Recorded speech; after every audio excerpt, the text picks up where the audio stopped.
अस्सलामुअलैकुम। रमज़ान की रौनक, इफ़्तार का मज़ा, हर निवाले में जायके की दुआ, रेड कढ़ाई के साथ। बिस्मिल्लाहिर्रहमानिर्रहीम। अगर अभी तक आपने मेरे चैनल को सब्सक्राइब नहीं किया तो सब्सक्राइब करें और वीडियो को ज़्यादा से ज़्यादा लाइक शेयर करें। यहाँ पे हम ले लेंगे एक कढ़ाई में 1 कप तेल और मैक्सिमम 1 किलो के करीब हम इसमें शामिल कर देंगे गोश्त। उसके बाद इसमें जाएगा 1 चम्मच नमक और फिर से हम इसको भून लेंगे। फिर इसमें जाएगा 1 चम्मच के करीब लहसुन का पेस्ट।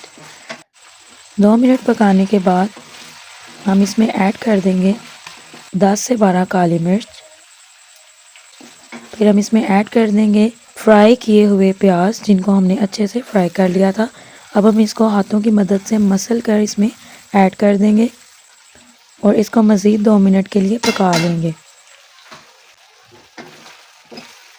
आप देख सकते हैं 2 मिनट हो चुके हैं। इस स्टेज पे आके हम इसमें ऐड कर देंगे 1 चम्मच सब्ज़ मिर्च का पेस्ट और तकरीबन आधा कप के करीब इसमें जाएगा पानी।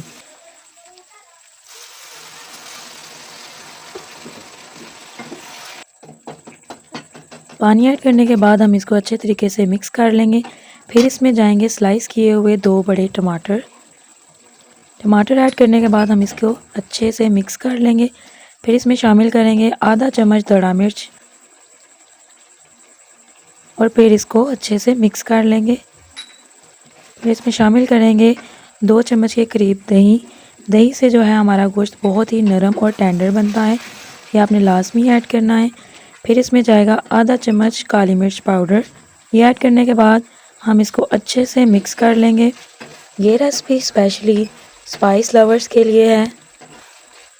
फिर इसमें जाएगा 1 चम्मच कढ़ाई मसाला और इसके साथ जाएगी इसमें 1 चम्मच सुरख मिर्च पाउडर। ये तमाम इंग्रेडिएंट्स ऐड करने के बाद हम इसको अच्छे तरीके से मिक्स कर लेंगे। फिर इसमें जाएगा आधा चम्मच हल्दी पाउडर। तीखापन और खुशबू इफ़्तार की महफ़िल को बनाए और भी ख़ास। एक दफ़ा लाजमी इस कढ़ाई को ट्राई करेंगे, बहुत मज़े की बनती है। फिर लास्ट पे हम इसमें ऐड कर देंगे सब्ज़ मिर्चें और ऊपर से डाल देंगे इसमें धनिया। आप देख सकते हैं कितनी ज़बरदस्त किस्म की हमारी रेड कढ़ाई जो है बनकर तैयार हुई है। मिलते हैं अगली वीडियो में एक नई रेसिपी के साथ। तब तक अपना ख्याल रखें। अल्लाह हाफिज़।